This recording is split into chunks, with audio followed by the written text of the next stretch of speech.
की भस्म भोलेनाथ को और मनुष्य अपने ऊपर धारण करता है। लोकाग्नि जनित भस्म, वेदाग्नि जनित भस्म और शिवाग्नि जनित भस्म। लोकाग्नि जनित भस्म जैसे कि हम सामान्य रूप से राख देखते हैं ना, वो लोकाग्नि है कि हमने देखा भस्म, सामान्य भस्म जिसमें कोई मंत्रों का प्रयोग नहीं हुआ है, उसको लोकाग्नि जनित भस्म कहते हैं। उसके बाद आती है वेदाग्नि जनित भस्म। जानते हैं आप, जो हम सिर पर और गले में लगाते हैं यज्ञ के बाद, वो जो हमको पंडित जी देते हैं उसको वेदाग्नि, यानी कि वेदों के साथ, वेदोक्त वाणी के साथ जब हमने अग्निहोत्र किया है, जब कोई ब्राह्मण अग्निहोत्र करते हैं और यज्ञ से जो भस्म बचती है उसको वेदाग्नि जनित भस्म कहते हैं। उसको अपने शरीर पर लगाने से समस्त प्रकार के पाप मुक्त हो जाते हैं। और एक तीसरा शिवाग्नि जनित भस्म। अब उज्जैन के आसपास के लोग इस पर ध्यान देंगे। एक बहुत बड़ा दुष्प्रचार किया गया था कि शंकर भगवान पर वो शव से भस्म आता है, रोज रोज साहब मातो रोज एक शव आता है और फिर उसका भस्म भोलेनाथ को चढ़ाया जाता है।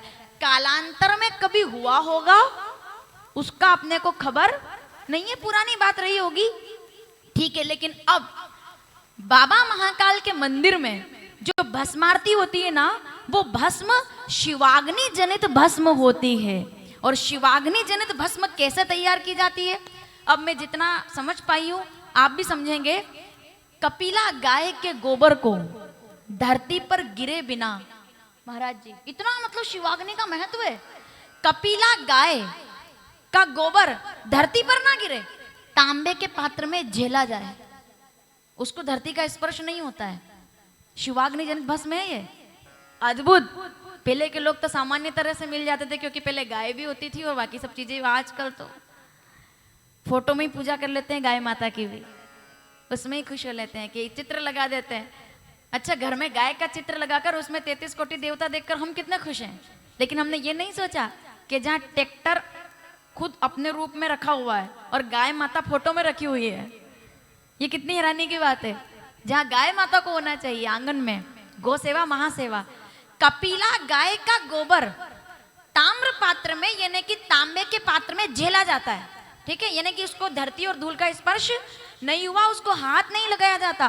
फिर उसको सूरज के सामने रखा जाता है, वो अपने आप सूखता है, यानी कि कंडा बना बिना बनाए उसका कंडा बनता है। उसके बाद जब वो सूख जाए तो सूखे हुए बिलपत्र की लकड़ियां, उसके अलावा सूखे शमी की लकड़ियां, पलाश, अमलतास जैसे सूखे वृक्षों की लकड़ियां, अपने उधर खेजड़ी भी कहते हैं ना उसको, हाँ वो लकड़ियां प्रयोग होती है शिवाग्नि जनित भस्म में।